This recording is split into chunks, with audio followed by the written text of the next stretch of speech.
ಸೂತರು ಹೇಳುತ್ತಾರೆ, ಮುನಿ ಋಷಿಗಳಿರ ಪುನಃ ಶ್ರೀ ಸತ್ಯನಾರಾಯಣ ಸ್ವಾಮಿಯವರು ಮಹಾತ್ಮೆಯನ್ನು ಹೇಳುತ್ತೇನೆ, ಕೇಳುವಂತವರಾಗಿ. ಪೂರ್ವದಲ್ಲಿ ಉಲ್ಲೇಖ ಮುಖನೆಂಬ ರಾಜ್ಯನಿದ್ದನು.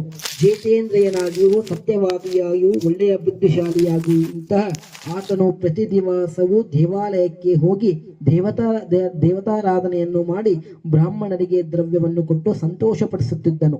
ಒಂದಾನೊಂದು ಸಮಯದಲ್ಲಿ ಆತನ ಪತಿಯಾಗಿಯೂ ಸುಂದರಳಾಗಿಯೂ ಕಮಲದಂತೆ ಮುಖವುಳ್ಳವಳಾಗಿಯೂ ಪತಿವ್ರತೆಯಾಗಿರುವ ಭದ್ರಶೀಲ ಎಂಬ ಸ್ತ್ರೀಯು ಪತಿಯುಕ್ತಳಾಗಿ ನದಿ ತೀರದಲ್ಲಿ ಶ್ರೀ ಸತ್ಯನಾರಾಯಣ ಸ್ವಾಮಿಯ ವ್ರತವನ್ನು ಮಾಡಿದಳು. ಆ ಸಮಯದಲ್ಲಿ ಅಲ್ಲಿಗೆ ಒಬ್ಬ ವರ್ತಕನು ವ್ಯಾಪಾರಕ್ಕೋಸ್ಕರ ಬಹು ದ್ರವ್ಯಯುಕ್ತನಾಗಿ ಬಂದು ನಾವೆಯನ್ನು ದಡದಲ್ಲಿ ಬಿಟ್ಟು ರಾಜ್ಯ ದರ್ಶನನ್ನಾಗಿ ಬಂದು ವ್ರತವನ್ನು ಮಾಡುತ್ತಲಿರುವ ರಾಜನನ್ನು ಕಂಡು ವಿನಯದಿಂದ ಕೈ ಮುಗಿದುಕೊಂಡು ಕೇಳುವಂತವನಾನು. ಇಲೇ ರಾಜನೇ, ಭಕ್ತಿಯುಕ್ತನಾಗಿ ಮನಃಶುದ್ಧಿಯಿಂದ ನೀನು ಮಾಡ್ತಲೇ ಇರುವುದು ಏನು?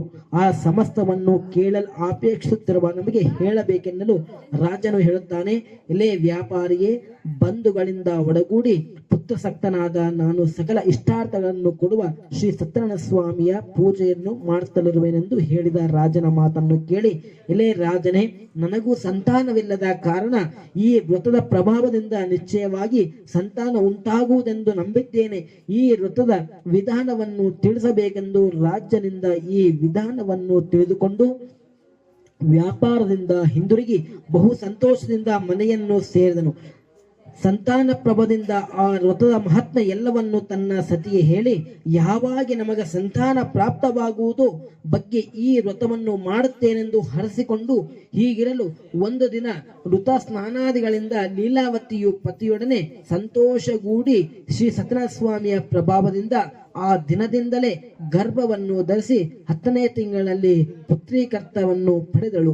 ಶುಕ್ಲ ಪಕ್ಷದ ಚಂದ್ರನೋಪಾದಿಯಲ್ಲಿ ಕನ್ಯಾಮಣಿಯ ದಿನಕ್ಕಿಂತಲೂ ವೃದ್ಧಿಯನ್ನು ಪಡೆಯುತ್ತಾ ಕಲಾವತಿ ಎಂಬ ಹೆಸರಿನಿಂದ ನಾಮಕರಣವನ್ನು ಮಾಡಲ್ಪಟ್ಟಳು.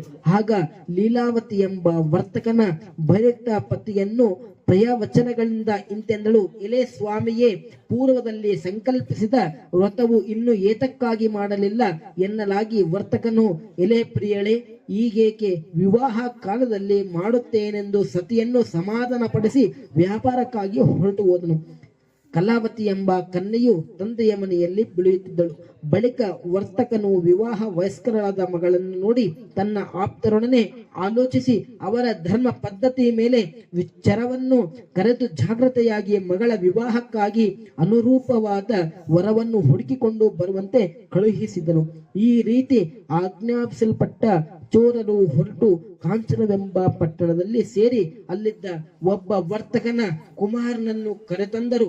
ಗುಣಯುಕ್ತವಾಗಿಯೂ ಸುಂದರವಾಗಿಯೂ ಬಾಲವಾಗಿಯೂ ಇರುವ ಆ ವರ್ತಕ ಕುಮಾರನ ವನವನ್ನು ನೋಡಿ ಆನಂದ ಚಿತ್ತನಾಗಿ ಜೊತೆ ಬಂಧು ಬಾಂಧವರನ್ನೇ ಸಮ ವಿವಾಹಗಳನ್ನು ಒಡಗೂಡಿ ವಿಧಾನೋಕ್ತವಾಗಿ ವರನಿಗೆ ತಮ್ಮ ಮಗಳನ್ನು ಧಾರೆ ಎರೆದುಕೊಟ್ಟರು.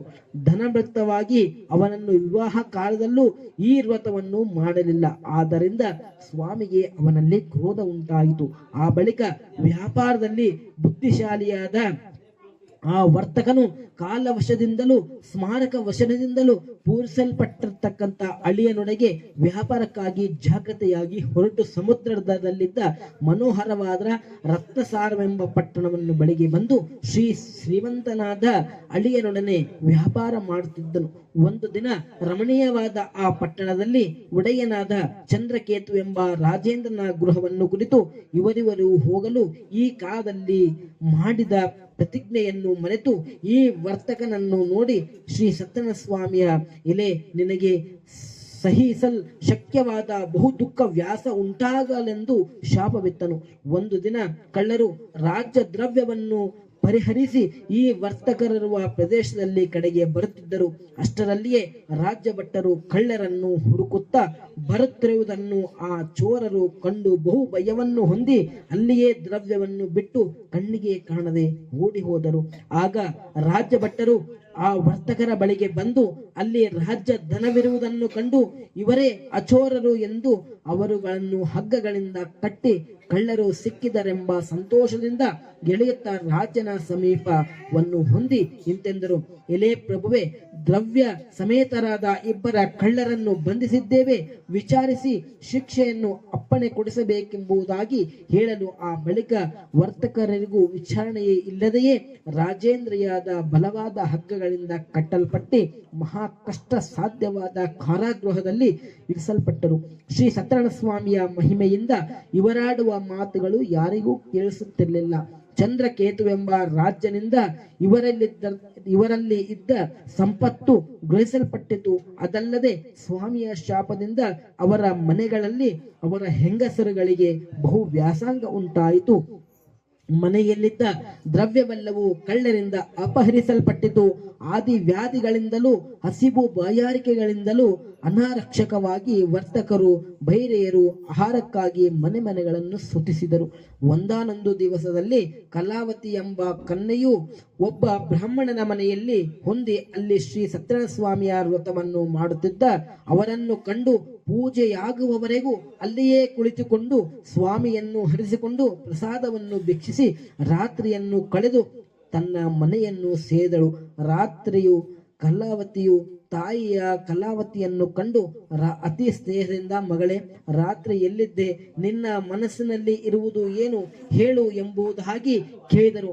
ಆ ಕಲಾವತಿಯು ತಾಯಿಯನ್ನು ಕಂಡು, ಎಲೆ ತಾಯಿಯೇ, ಒಬ್ಬ ಬ್ರಾಹ್ಮಣನ ಮನೆಯಲ್ಲಿ ಇಷ್ಟಾರ್ಥವನ್ನು ಕೊಡ್ತಕ್ಕಂಥ ವ್ರತವನ್ನು ಮಾಡುತ್ತಿರುವ ಸತ್ಯನಾರಾಯಣ ಸ್ವಾಮಿಯ ವ್ರತವನ್ನು ಮಾಡುತ್ತಿದ್ದನು, ಅದನ್ನು ನೋಡುತ್ತಿದ್ದನು ಎಂದು ಹೇಳಿದ ಮಗಳ ಮಾತನ್ನು ಕೇಳಿ ಈ ವ್ರತವನ್ನು ಮಾಡಲು ನಾನು ಯತ್ನಿಸಿ ಬಹು ಸಂತೋಷದೊಡನೆ ಇಷ್ಟ ಮಿತ್ರ ಬಂಧುಗಳಿಂದ ಒಡಗೂಡಿ ವರ್ತಕನ ಬೈರವಾದ ಲೀಲಾವತಿಯು ಶ್ರೀ ಸತ್ಯನಾರಾಯಣ ಸ್ವಾಮಿಯ ವ್ರತವನ್ನು ಮಾಡಿ, ಎಲೆ ಸ್ವಾಮಿಯೇ, ನಿನ್ನ ಪತಿಯು ಅಳಿಯರೊಡನೆ ಜಾಗೃತೆಯಾಗಿ ಬರುವಂತೆ ಅನುಗ್ರಹಿಸಿ ನನ್ನ ಪತಿಯು ಮತ್ತು ಅಳಿಯನ ಅಪರಾಧಗಳನ್ನು ಕ್ಷಮಿಸು ಎಂಬುದಾಗಿ ಹರಿಸಿಕೊಂಡಳು. ವ್ರತವನ್ನು ಮಾಡಿದ್ದರಿಂದ ಸಂತುಷ್ಟನಾದ ಶ್ರೀ ಸತ್ಯನಾರಾಯಣ ಸ್ವಾಮಿಯು ಚಂದ್ರಕೇತು ಎಂಬ ರಾಜನಿಗೆ ಸ್ವಪ್ನದಲ್ಲಿ ಕಾಣಿಸಿಕೊಂಡು, ಎಲೆ ನೃಪಶ್ರೇಷ್ಠನೇ, ನಾಳೆ ಪ್ರಾತಃ ಕಾಲದಲ್ಲಿ ನೀನು ಬಂಧನದಲ್ಲಿ ಇಟ್ಟಿರ್ತಕ್ಕಂಥ ವರ್ತಕರನ್ನು ನಿನ್ನಿಂದ ಗುಣಿಸಲ್ಪಟ್ಟಿರುವ ಅವರ ದ್ರವ್ಯದೊಡನೆ ಬಿಡಲ್ಪಟ್ಟು, ಇಲ್ಲದಿದ್ದರೆ ರಾಜ್ಯ ಧನ ಪ್ರಾಪ್ತ ಸಮೇತವಾದ ನಿನ್ನನ್ನು ನಾಶ ಮಾಡುತ್ತೇನೆಂದು ಹೇಳಿ ಮಾಯವಾದನು ಹೊಂದಿದನು. ಈ ಮೂರನೇ ದಿನ ರಾಜನು ಸಿಂಹಾಸನೂಢಿಯಾಗಿ ಸಭಾ ಜನರಿಗೆ ತನ್ನ ಸ್ವಪ್ನ ಪದ್ಧತಿಯಂತೆ ತಿಳಿಸಿ ಬಂಧನದೊಳಗಿರುವ ವರ್ತಕರನ್ನು ಜಾಗೃತೆಯಾಗಿ ಬಿಡುಗಡೆ ಮಾಡುವಂತೆ ಆಜ್ಞಾಪಿಸಿದನು. ರಾಜೇಂದ್ರಯಾಗಿ ಸೇವಕರು ಬಂಧನ ಗೃಹದಿಂದ ಅವರು ರಾಜನ ಸಮೀಪಕ್ಕೆ ಕರೆದುಕೊಂಡು ಬಂದು ನಿಲ್ಲಿಸಿ, ಪ್ರಭುವೆ, ಅಪ್ಪಣೆಯಂತೆ ನಡೆಸುತ್ತಿದ್ದೇವೆ ಎಂಬ ವಿನಯಪೂರ್ವಕವಾಗಿ ನುಡಿದು ಪೂರ್ಣ ವಿಶ್ವಾಸವುಳ್ಳವಾಗಿ ಸ್ಮರಿಸಿ ಹೇಳಲು ಭಯಾತ್ಮಕವಾಗಿ ರಾಜರು ವರ್ತಕರನ್ನು ಕುರಿತು ವಿಶ್ವಾಸದೊಡನೆ ಇಂತೆಂದರು, ಎಲೆ ವರ್ತಕರೇ, ದೈವ ಯತ್ನದಿಂದ ನಿಮಗೆ ಈ ಮಹಾ ದುಃಖವು ಪ್ರಾಪ್ತವಾಯಿತು. ಇನ್ನು ನೀವು ಭಯಪಡಬೇಕಾಗಿದ್ದು ಏನು ಇಲ್ಲ. ಹೇಳಿ, ಇವರ ಸಕಲೋಕಗಳನ್ನು ತೆಗೆಸಿ ವಸ್ತ್ರಾಭರಣಗಳಿಂದ ಅಲಂಕರಿಸಿ ಸಂತೋಷಗೊಳಿಸಿ ಪೂರ್ವದಲ್ಲಿ ಅಪಹರಿಸಿದ ಅವರ ದ್ರವ್ಯಕ್ಕೆ 2ರಷ್ಟು ದ್ರವ್ಯವನ್ನು ಕೊಟ್ಟು, ಎಲ್ಲಾ ವರ್ತಕರೇ ಸಂತೋಷದೊಡನೆ ಇನ್ನು ನಿಮ್ಮ ಸ್ಥಳಕ್ಕೆ ಹೋಗಿ ಬನ್ನಿ ಎನ್ನಲು ವರ್ತಕರು ರಾಜನಿಗೆ ನಮಸ್ಕರಿಸಿ ಹೋಗಿ ಬರುವೆನೆಂದು ನುಡಿದು ಸ್ವಾಸ್ಥಾನವನ್ನು ಕುರಿತು ಹೊರಡಲು ಯತ್ನಿಸಿದರು ಎಂಬಲ್ಲಿಗೆ 3ನೇ ಅಧ್ಯಾಯವು ಮುಗಿಯಿತು.